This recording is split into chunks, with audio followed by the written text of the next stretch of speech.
Hi, Colin. Welcome to the Founders Podcast. Yeah, thanks for having me, Ash. How are you doing today? I'm doing great. I'm doing great. Great stuff.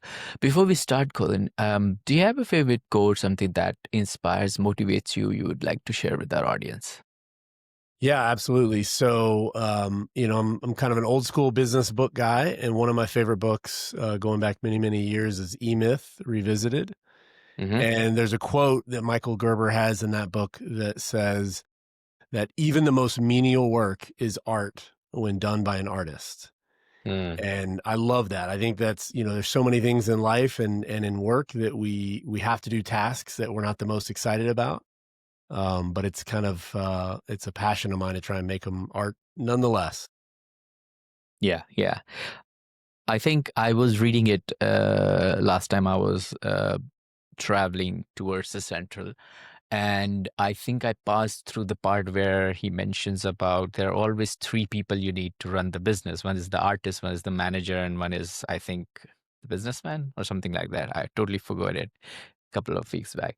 That hit me hard because I think in founder's journey, you always focus on the quality of the service or product you're building or trying to deliver, and it's such a small but crucial part of running a business that you always overcome it or look into it, right?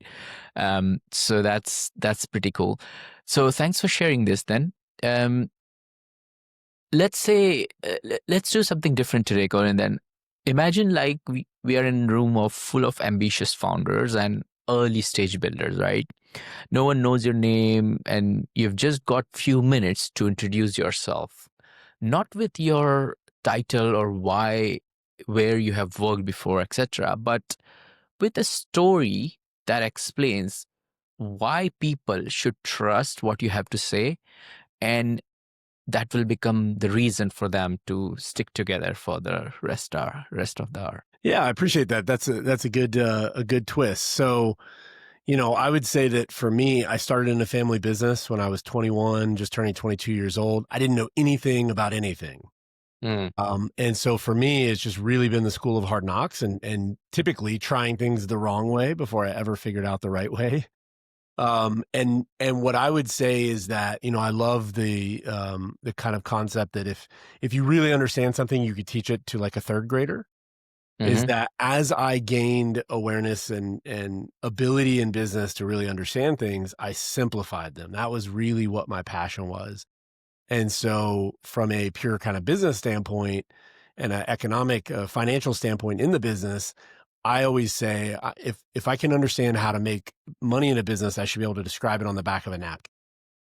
And Mm. so that's really kind of my logic. And when I really started to be successful in my first business, that's what it was. It came from not some really flashy marketing, not like you said, obsessing over the product even more. It came from understanding how we make money on the back of a napkin. And so that tells me very simply, like, what do I need more of? What do I need to be better at? Helps me get to the bottom of it. Interesting, very interesting. And would you be also able to touch on the 3 points you would like to share today with our audience, which might come up Yeah. as a learning for them? Yeah, absolutely. So, I mean, I think for me, it's about how do you look at metrics differently in your business? So again, I kind of came up through the financial side of the business, not because I had any experience on the financial side, but because that was the area in the business that was the least taken care of. And so I think everybody gets intimidated when there's a bunch of financial statements and it all sounds like a CPA textbook that nobody wants to read. So I Hmm. like to think of it just in terms of the metric. And then, figuring out what the number one driver of profitability is for every business. There usually is one main area where people are stuck. And so I'd love to kind of talk about that. There's a handful that I see over and over again and that I've experienced myself. And then the last one is, everyone is, even if you've got good books, let's say in your accounting, in your business, it feels like almost everyone I meet is driving down the road and they're looking out of the rearview mirror instead of looking forward while driving the car, right? And so that's kind of a big passion of mine is help people solve for that. Mm. Very interesting point. And I think these all 3 points actually touch the very core of a founder's journey, right? Let's talk about the metrics then. Um, in your opinion, or you might have helped hundreds of founders by now. Many founders track endless data points, but very few actually act on them. How do you define which metric truly matters in a business? Yeah, I love that. And you're right. I see founders who either have too much data or no data at all. Is usually the two different varieties that I see. Um, what I like to say is one of the big challenges with small businesses is that the frontline people or anybody you've got on your team, they don't really understand anything about the numbers, about the financials. And so you've got one person who lives off in this space and they've got all the detail, and then everybody else who's trying to do the work who doesn't see any of it. And so we've got to kind of Mm, meet in the middle. And when you go back to like what metrics really matter, I like to describe it as what we call the critical unit, which is kind of a unit of measure. So think for a marketing company that does web design, it would be number of sites built or number of pages built. We get it down to like a unit of measure, and it has to be one that everybody on the team is familiar with. So if it were like a retail shop, let's say, it might be how many people walk in the door every day. And so everything we focus on is per visitor to the store. And then we kind of optimize from there, because if we take a metric that's something that just lives on the financial statements or it sounds too technical, mhm, then we kind of lose people along the way. But you'll notice really good businesses, whether they're restaurants or whatever, that are large businesses that have an engaged kind of frontline management team. It's always engaged on a level that they understand. Like how many people came to the restaurant today? mm. That is something that every frontline manager is going to know. And I like to say that if the entire team could leave and say today was a busy day versus a slow day, we're in the right neighborhood of the right kind of metric that we need to be looking. Right. So you're saying that the real time numbers are very crucial when it comes to, you know, uh, managing successful businesses. What is your opinion on what's the danger of obsessing over surface level numbers like revenue or follower counts, or rather than meaningful indicators of growth? Because there is one part of founders who potentially have heard you, or they have learned it by doing mistake, and they only focus on things which basically matters when it comes to growth. But there are many other factors which comes as a data point in founders life which doesn't really matter when it comes to growth. So what's the danger of obsessing over them? Yeah. I think to your point, what I love to do is we've got to get the financial metrics and whatever else we're sharing with the team and that we're obsessing, we have to connect them. And I think that's a huge gap. To your point, I came from originally from a manufacturing environment. And in manufacturing, it's called global optima versus local optima, meaning if you put me in charge of this machine and you gave me enough raw material and I just kept my head down and I was really focused and I was a really productive worker, I might go crazy getting so much work done out of this one machine. And then at the end of the day, I look up and realize no one else in the company has gotten anywhere close to the amount of work I've gotten done. Now I have all this excess inventory. I've depleted all these resources. Like I've gone with the wrong goal. Mm, And so what we have to do with a business is kind of going back to that point. All businesses need, without question, all businesses need cash. That's the number one thing. So we have to make good, smart decisions that lead toward cash. All businesses, to be sustainable over a long period of time, whether they have cash right now or not, all have to be profitable. And so what I see with the founders who have so much data, and like you said, they're so lost in like adding even more things to track. A lot of times what they're tracking don't directly tie to either cash or profit. And so that's where I think the really successful bigger companies or more experienced companies, They tie what the people on the team experience every day to how does it make me more cash or more profit? And you teach the team that, and then you say, "Hey, go optimize this because the guy with his head down only worrying about one machine, he's hurting cash, he's hurting profitability by being so productive." And Mm, that's the huge breakthrough is like, that didn't actually help the company today just because I put in a hard day's work. mm. Very interesting. Very interesting. Um, there was an example. Have you ever heard about a guy named as Rory Sutherland? He was a vice chairman from Ogilvy Group. It's one of the biggest marketing company. He's a very well-known British marketing giant. I was listening to one of his talks, and you mentioned that um, there was one of the Michelin star restaurants in New York, which was at number 4. It was the smallest premise in terms of the carpet area, smaller number of people working for them, and within 9 months, it went from fourth to first. And you understand, like when you're in the top 1%, it is very difficult to go on the top by following just one small strategy. And what was the strategy? The strategy was whenever he used to have these special customers in the restaurant, he used to shuffle the cooks from the kitchen and the waiters, right? So so the cook actually makes the dish and he presents the dish uh, to the people who are going to consume it. And then after that, he, usually what we do is we ask for feedback, like how did you feel about our service, or what is, you think we can improve. The question he used to ask is simple: what have you felt was bad when you went to the three above us? So what was the service made you feel bad?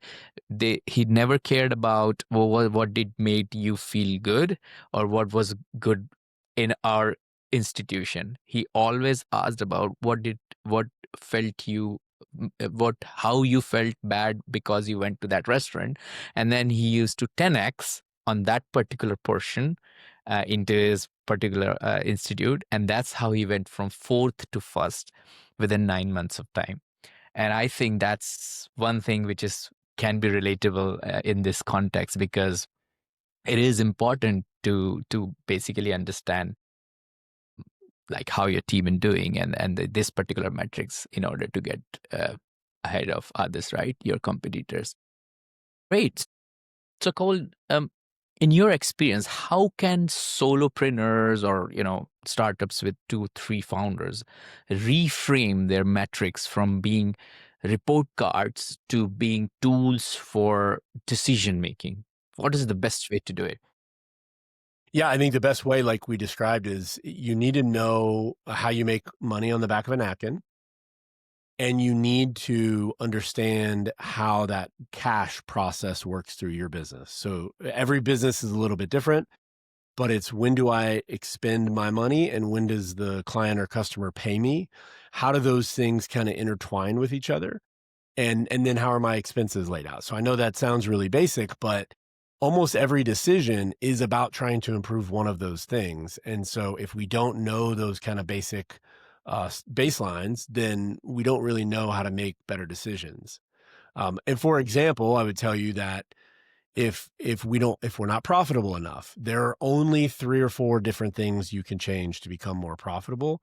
We need to figure out which of those is your focal point, because I think what's great, I love from the story that you told, is that there's 100 strategies that maybe could work, but at the end of the day, you need one strategy you're willing to go all in and commit to. And I think that for most businesses, we're spinning plates and we're going in a lot of different directions. And for most, especially founder-led businesses that are still small, your time is the greatest limiting factor. So figure out where it will have the greatest impact and put all of your energy there. Because I think it's called something called which principle is this? 80/20? Um, Yep. The Pareto is principle, 80/20. Pareto principle. Yep. Yeah. It's always the 20% which actually brings the 80% of the results when you're working on something, you know. What's craziest about the Pareto principle, the 80/20 rule, Hmm. is that it's fractal, which means that it repeats in the subsets of the 80/20. So you can actually take, for example, 80/20 means 20% of my input creates 80% of my output. I can 80/20 it again. And what I find is that only 4% of my inputs create 64% of the output. And that's true in any way you slice it. So all my sales come from 64% of my sales come from only 4% of my sales team, or 4% of my offer, whatever it is, 4% of my customers. When you know that, like you said, it creates an obsession to say, like, what if I stack all my time only focusing on those 4% areas that have the biggest impact? That's really what a founder should be doing, with their time. Interesting. And I think there's one more element I wanted to cover in the metrics part, especially, which is if you could only track three numbers in a business to predict its health, which would you choose and why? Yeah, so I would track revenue growth. Hmm. I would track operating income, and I'll come back to why here in just a second. And then I would track operating cash flow. So let's Okay. unpack those for a minute. Revenue growth, Hmm. everybody knows that one's simple. I've got to understand, because is this business flat? Is this business growing? Is this business declining? And if it's growing or declining, at what kind of rate? So I have to understand that to know how to make good decisions, and then know how to interpret the next two numbers, right? The next number is about operating profit. And so what that means, basically, the way I look at it is, if the business owner is loading up any other kinds of expenses, or there's, interest payments or depreciation or something that's kind of outside of normal operating, I'm not as worried about that at first. We have to make money selling our products or services. That is operating income. That's the number one thing I have to focus on. So, and then the last one is, am I generating cash by doing that? With those three numbers, that's the operating cash flow. With those three numbers, when two of them work and one of them is not, I can basically figure out why. Hmm. And if two of them aren't working, or all three of them aren't working, whatever the status is, kind of going back to, if you really hold me to three, I can basically diagnose, for the most part, what's going on in a business and why. And so, for example, we've got clients who, they're growing, they're profitable, and they have no cash. And so we figure out, Interesting. like, yeah, and we go, okay, but you're growing really fast. Hmm. And so what's happening is, your cash in your business moves slower than your growth does. Hmm. When that happens, even successful businesses can actually grow out of business. You can literally run out of money while growing, and you look great on paper if they just look at the P&L, Hmm. but in reality, you're broke. And so that exists, believe it or not. That's actually fairly common. And so with only having those three numbers, I've got to get numbers that I can kind of rely on. That's very interesting because I always thought that people have this basic understanding of you if you're not making profit, or even if you're making profit, you kind of have some kind of contingency always left. But as you're saying, in your experience, plethora of businesses which are like other side of the wall. Uh, that's good. That's good. So let's move on to the profitability then, the second point we wanted to cover today. What do most founders misunderstand about what really drives profitability in their business? Hmm. I would say the biggest misconception, there's actually two of them. So going back to you have to understand how your business makes money on the back of a napkin, right? So if we take that premise, the four or five different things that we're looking at there ultimately are the levers that you can pull to make more money. The things that are misunderstood, number one, is the just foundational impact, mathematical impact of pricing. So everybody kind of it's totally normal when we're a newer company or if we haven't, had this experience yet. We kind of think like, "Well, I just need to be priced around where everybody else is, and then I'll try and do it a little bit better, and then all of a sudden I'll have, I'll have a lot of customers." The problem is you can grow and have a big business that still isn't very profitable, and the normal reason why is pricing. There are only 2 major business models that exist. One is high volume, Amazon, Walmart, etcetera, and the other is a small premium offer, and that's it. Those are the only 2 successful models that you can actually make money at, meaning I can't be small and cheap. It just doesn't work. And so what you end up with is you end up with companies that they cut the corner on pricing. Then all of a sudden they don't have money left to do marketing. Good marketing leads to better pricing. But if I've cut the corner on pricing, now I cut the corner on marketing. Now I don't get enough leads. Now all of a sudden I have to win this one. So I better be cheap. It's just a Mm. downward spiral that you don't want any part of. It's a vicious And cycle. it Yeah. is a vicious cycle. And so what we want is the opposite, right? We want the virtuous cycle of I've got good pricing that I'm confident in. Therefore, I'm able to invest in my product that I can be proud of and look people in the eye when I price it. I therefore have money for marketing, which I do, and I do well. And then I'm proud of my price again. And so we have to get on the other side of that. And the biggest head trash that I see with founders is around pricing, is they think that like pricing can come last somehow instead of recognizing that pricing comes first. And a lot of people assign value based on price, whether it's true or not. If I tell somebody something costs $150 versus $1,500, they're going to have a different attitude about it. And so that's the first one. The big one I would say is pricing. If you just tied my hands behind my back and said you can only change one thing about businesses, what would they do differently? I'd say raise your prices. It has that Mm. big of an impact. Um, the other lever when it comes to, profitability is that's really kind of wild is that most businesses have kind of a certain amount of fixed overhead. It's very dependent on the type of business, but like let's say the difference between like what I was describing in the businesses earlier, if you're a restaurant, you've got rent, you've got, the expenses of just keeping the lights on, and maybe on a busy day you have a little bit more labor than on a slow day, but there's kind of a baseline amount that you have to have. What's interesting is for every business, the profit in a really successful business actually comes when their size is great enough that it's the size in comparison to that baseline expenses that they have.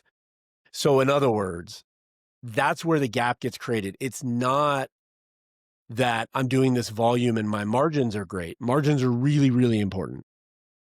But it's actually when, for example, if a business has $1 million that it requires to break even, and then they go to 3 million, they're paying way more for people, way more for their cost of goods. Like their margin is still following them to 3 million. But if their overhead is built for 1 million, they're suddenly a very profitable company. Mm. Very, very different way of looking at it because if if if if founders understand this small logic, it's beneficial for them, not just for the short term, but also for the long term game, right? Because Yes. you want to be into a long term gain, right? Colin, can you share a moment when improving a single process or a metric had an outsized impact on profit margin for one of your clients? Hmm. Yeah, that's a good one. So I would say, we've got a marketing company that we worked with, and the company actually, interestingly, was growing really well and they had really good cash, but they were not making profit. And it's because they weren't focusing on kind of those basic profit levers. And so what we worked on was instead of them just looking at how much new sales they had that came in, what they were basically doing is they were looking at we sold $100,000 and our team only cost 50, so we made 50. Well, but we haven't actually done that work yet.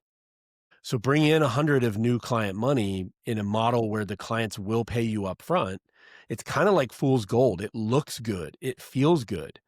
but it's almost like a Ponzi scheme in the sense that you're living off of somebody else's money that you haven't earned yet. And when we actually got into their business, we realized that their business was not making money. They weren't producing work fast enough so that the more they were selling, it was just piling on. They had a ton of cash, and they're at the end of the month, they had more cash than last month. So therefore, they thought they were really successful. The problem is they just had a backlog of work that kept growing and growing, more and more videos that were not finished that the clients wanted. And so obviously the huge threat there is that the clients come and say, "Hey, I want my videos." And now your team can't produce them. You can't afford to because you've kind of lived off of those down payments. So Mm, what we really worked on was getting it down to the kind of video level and then teaching the team, going back to what I was saying at the beginning, where we have to do it in language that the team understands. If I say, "Hey team, what we're doing is we're creating all of this cash that's really a down payment. It's creating deferred revenue, and the deferred revenue is not coming through to the P&L." They're gone. They're lost. They have no idea what I'm talking about. So it's mm. like, "Look, guys, we have to produce more videos. How many videos is each person getting done each day? And we have to ask the questions in those terms. How do we get more done? How do we get more done with less people and go faster and faster and faster?" And so as we did that with that metric, it directly tied into the success of the company. And then we were able to show like what they were actually making money. And so they went from, they were basically breaking even, maybe they're 3%. And in 30 to 90 days, they go to like 32% profit because they're just going faster and faster and faster. Because what we're teaching the team is don't celebrate when the order comes in, celebrate when you get videos done. That's very interesting. Was that your top of the funnel, your videos, or is it something in the middle, or how is that impacting directly with the profitability? Yeah, well, so the team is being paid to produce videos. Only the salesperson's being paid to bring in new The videos. customer. And so the Okay. problem was everyone on the team is looking at the wrong metric, and the wrong Mm, metric doesn't actually mean profitability. So once we said, if this month you made 20 videos based on the size of this team, we are profitable. And so you have to kind of think of it again. I told you I came from a manufacturing background, but you almost have to think of it like an assembly line. All businesses are like an assembly line. There's the front end, which is the sales and marketing. There's the middle, that's the operations.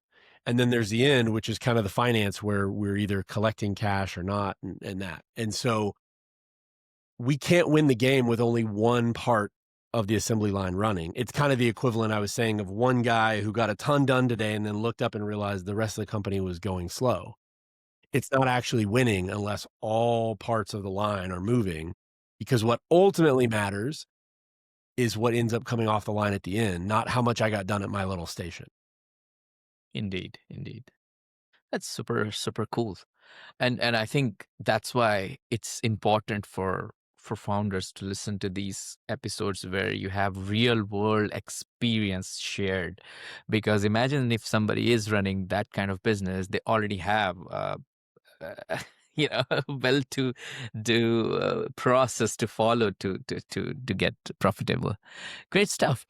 Um, how do you balance short-term profitability with long-term sustainability? I mean, we spoke about it a little bit, in your view, especially when scaling a lean business, because nowadays, if you go to a venture capitalist, I mean, last night I was in a dinner where we were like 22 people, all founders, VCs, and they were sharing their experiences. And most of them are lean businesses. So team of 5 or 10 people, making around 500,000 to 1.2, and they're producing a lot of value, not just with AI, but also otherwise. And they want to scale. So how do you balance that short term profitability with long term sustainability? Yeah. So I'm a big believer. The Warren Buffett has a quote where he says, rule number one is never lose money, and rule number two is never forget about rule number one. So it's kind of this idea that we can sacrifice some of our profits to pursue more growth or to reinvest of any kind, right? Like Some companies need to invest in their product. Some companies need to invest and they think like, let me invest in hiring another person that we don't technically need yet, but we're about to need them and I have to have them up to speed. Like there's a lot of thought around what kind of reinvestment that people should take on, but there is no justification for that reinvestment, meaning you lose money. And so you have to kind of have that mindset in my mind. And then really what we should be seeing is that successful growth means I'm more profitable, bigger than I was smaller. That is what successful growth means. And so if you unpack that, what that basically means is, yeah, I can invest in growth, but it has to be even more efficient than the investment I've made so far for growth. And if it is, and it works, then I don't have the same problem, right? I think what founders end up doing is they end up talking themselves into spending money on things that don't necessarily work because they're telling themselves like, I'm making an investment, so this is okay. And the truth is, in a small, lean company, just like you're lean with your team, you have to be lean with your money, right? And so I can place a small bet, and if the small bet doesn't work, no big deal. I can't continue to place bets or place a big bet that will compromise my profit and find out I was wrong. We just can't do that. Okay. And by not doing it, it helps us keeping our growth consistent so that our long term scaling happens even though we are a lean business. Is that what Mm. we are trying to say? Yes, I think that I've seen so many companies that scale really quickly especially for like a period of time, Mm. and they get to the bigger number and they realize they make less money or the same money that they used to make. And they're Got kind it. of like, how did that happen? But it's exactly what you're saying. To build something sustainable, you need a growth rate that is somewhat consistent. Some Mm. companies grow really fast, and if they do it consistently, they figure out smart ways to still be very profitable. But I rarely see a company that's been at a consistent slow growth rate suddenly have a spike of growth and actually make the money that they thought they were going to make on paper. Great. So Colin, thanks so much for that. I think we are ready to move on to this third part, which was, I think you mentioned around looking out the rear view mirror side of things, right? You've said that most businesses operate like they're driving while starting in the rear view mirror, right? What do you mean by that exactly? And what is it that makes those businesses do that? Yeah, great question. So, the way that, I run a fractional CFO service. So basically we help companies effectively solve for the problem I'm about to describe. Most companies do bookkeeping of some kind. Hopefully you're actually recording your books. I actually find that really small businesses frequently just kind of live out of their bank account. That was the problem that the company I described earlier that was bringing in new sales, but they weren't actually profitable. They thought they were good because cash was the number one thing they cared about. Um, but even when we do bookkeeping, bookkeeping is about what happened last month. It's about what happened last quarter. It's about what happened so far this year versus last year. The problem is that to make decisions, we have to look forward, not just backward. And so what does that mean? That means that companies, yes, have to have a budget, right? Nobody likes the process of making a budget, but it's incredibly important that you put together a budget, even if it's a really simple one. And then the next piece is, okay, great. You have a budget for how much money you're going to spend. How much revenue are you going to have? And people, the minute I talk to people about that, they instantly say like, well, I mean, how can I possibly know? That's, next month, that's next quarter, that's next year. Like, I don't know how much money we're going to bring in. But the reality is that's what being a pro in business looks like. So every single public company, and I don't think we need to mimic what big public companies do all the time because I love the founder space. I love small business. But those big companies sit on a quarterly call where they say, well, last quarter, I told you we were going to do this amount of revenue and this amount of profit. And instead, we did this amount of revenue and this amount of profit. And every one of those calls is what their job is graded on. So we can't say it's impossible. There are thousands of people running public companies that's all they do. It really comes down to what are the variables that you don't understand that you would need to understand to do a good job of predicting? And so once we ask the question that way, now we're on the right path to figure out how to look forward instead of just back. Yeah, yeah. Because unless you do that, what's going to happen is you will end up, well, somebody at some point will end up exploiting all of your resources whenever, they think that you're vulnerable, or you might actually hit your own feet with a hammer and, you know, consume all the necessary resources you would have used at the right place, which what we have discussed in the profitability and the primary uh, elements of where we can make the profit, and potentially you just keep looking at the rear mirror. Interesting. That's a nice one. Um, what practical steps can founders or early stage, hustlers take to shift from, I want to say, reactive, backward looking decision to sort of like making to a more predictive or forward focused mindset? Yeah. Well, I would say the first one is kind of what I just described, which is, whatever period of time you think you can reasonably do with your business, stretch it a little bit. So let's say the next 3 months, I'm going to write down how much revenue I expect to receive in the next 3 months. And then I'm going to write down my budget for the next 3 months. And I say write it down because it's just human nature. We all give ourselves the ability to make excuses, and we kind of have revisionist memory, right? Like revisionist history. We always say like, well, I knew that we weren't going to have this, or that. We start making excuses. So put it in writing. And so what I would do is I would say, here's what I expect in November, December, January. Then in a month, I would say, here's what I expect to do in December, January, February. Then a month later, it's January, February, March. So I'm always writing those down every month, and I'm comparing them to what I thought they would be last month. And that discipline, no one is good at it to start with. This is one of the things that I think people, they try it once and then they say, well, I was wrong, and so this is just kind of a waste of time. No, no, no, no. It, everyone is terrible at it at first, but it's worth the exercise to learn how to get good at it, because the minute you miss, you go, why did I miss? Okay, great. Now you bring that into the next month when you make a better version, and you're just iterating and getting better. That's cool. So, Colin, I mean, this conversation is going much deeper than what I was anticipating. We could actually talk and talk, but we have very limited amount of time. Before we go into our lightning round, I wanted to ask you something personal.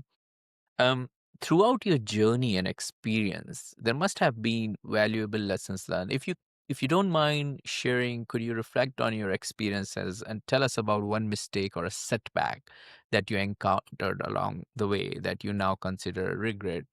And additionally, what advice would you give our listeners based on this experience? Yeah, I think early in my career, I made the mistake of thinking that um, I knew I was fairly smart. I knew that I brought some things to the table, but I think I didn't treat myself like a professional the way that I needed to.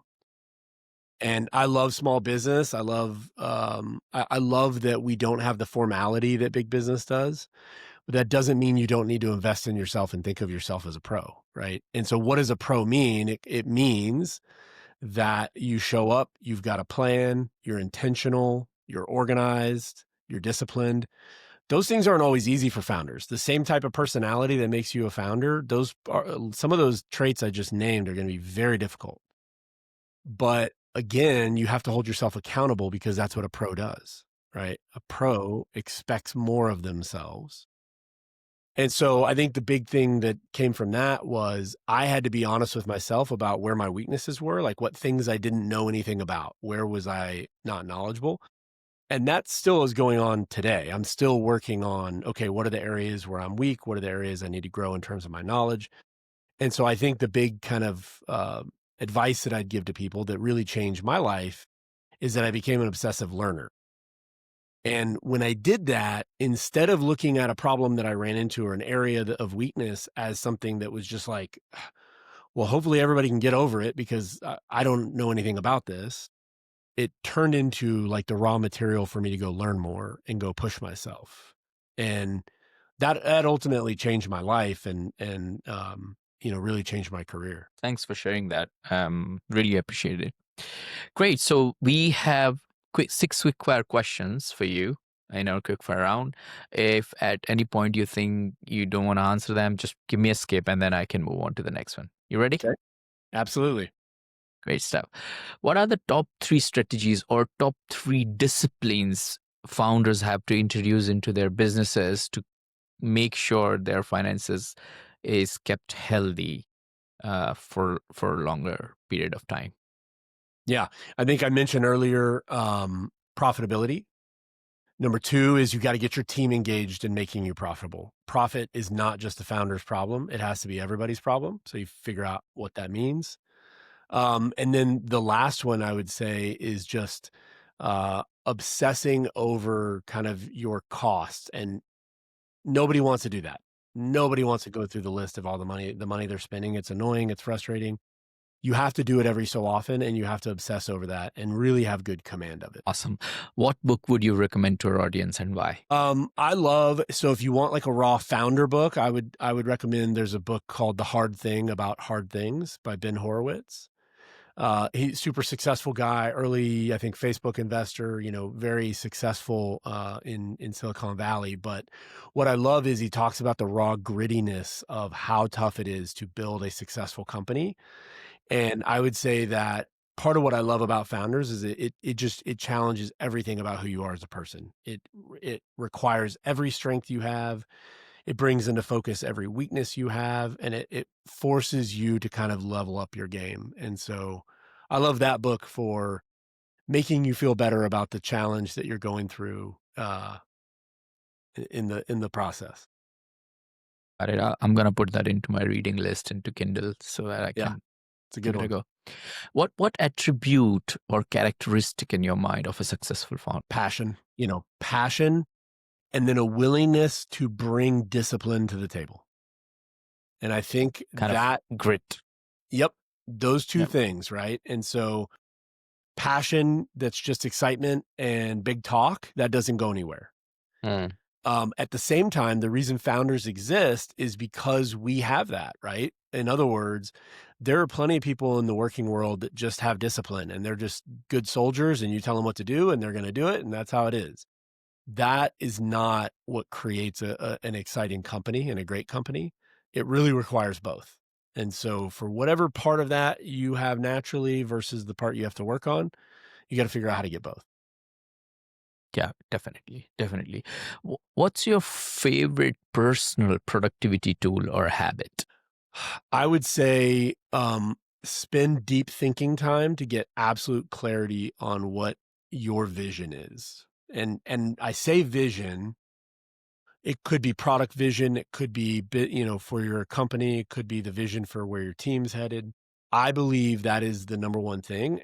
And what I find is that in areas that I'm not as comfortable, like maybe I don't have the confidence in this area of the business, or it's an area I haven't spent enough time thinking about, I don't have good clarity. So I kind of look at if I can't tell someone exactly what my vision is, I haven't spent enough time developing that vision. Because there's a great quote that says, the worst thing in the world is running enthusiastically in the wrong direction.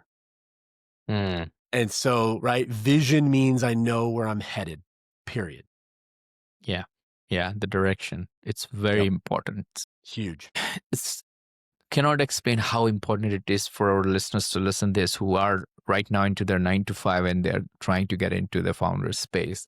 This is like one of the paramount of the decisions they have to make once they're into the vertical. That's like non-negotiable. Thank you. What's a new or a crazy business idea you would love to pursue if you had time? I would love to pursue. New or crazy? That's a really good question. I mean, it's not new necessarily, but there is a ton around, that's obviously been very successful people with digital products. And I think that AI takes that to the next level. I think there's some really fascinating things that are going to be coming down in terms of, how to leverage AI into an actual product or service that you can sell. I think that and where I think that gets really interesting is what makes the news is all of the big AI companies, right? All of the big AI, um, creators, let's say. Um, but where it gets really interesting as a business to me is it's kind of like when they talked about the gold mining, that the people who made money were not the people who went and did gold mining. Gold mining is trying to make AI yourself. It was who sold shovels to the people who were trying to gold mine, and really go pan for gold and find gold. So how do you sell the supplies? How do you help people along that journey they're naturally going to take with or without you? That's where you can create an interesting business. Cool, cool. What's an interesting or fun fact about you that most people don't know? Yeah, I'd say, I'm so obsessed with learning now, but I was a terrible student as a kid. I really just kind of fell out of love with school, and it wasn't interesting to me in middle school and high school. And so I barely graduated high school. And it took me a few years into my 20s to kind of get some things figured out. But ultimately, I got my executive MBA once I was passionate about learning about business and really obsessive about it. But somehow along the way, I never got my bachelor's degree. So I have a master's degree, even though I don't have a bachelor's degree, which is definitely a bit odd. And I have an executive MBA from what was at the time one of the top 20 in the country for executive MBA programs. And I was a bottom 10% student in my high school. So, Very interesting. yeah. So I think it goes to show you when you really we talked about passion and discipline. When you combine those things, which I did around learning and focusing on business, there's nothing that could stop you if you have those two things. Indeed, indeed. Colin, thank you so much for joining me and sharing your story, unpacking all these wisdom from your past work and help you're doing to other people. What is the best way to get in touch with you if people have any questions, if they want to get in touch and ask you for some help? Yeah, absolutely. Probably the easiest way is LinkedIn. I'm pretty active on LinkedIn. You could also go to our website, which is just finelevate.com. And again, we're a fractional CFO service. We work with companies usually between 1 and 20 million where they've outgrown living out of their bank account as their main accounting method, and they're looking to get to the point where they're big enough that they can really have full-time people that, do that. So we kind of help fill that gap. And that's what I love. I'm obsessed with entrepreneurship. I love working with founders. I love the big vision. And so, yeah, we bring that other piece to the table that most of the people we work with, they either don't have time for it, don't understand it, or don't enjoy it. Got it. Colin, thank you so much for joining us today and sharing your inspiring journey and the impactful work you're doing. It's been an absolute pleasure having you on Founders Podcast. Yeah. Thanks for having me, Ash.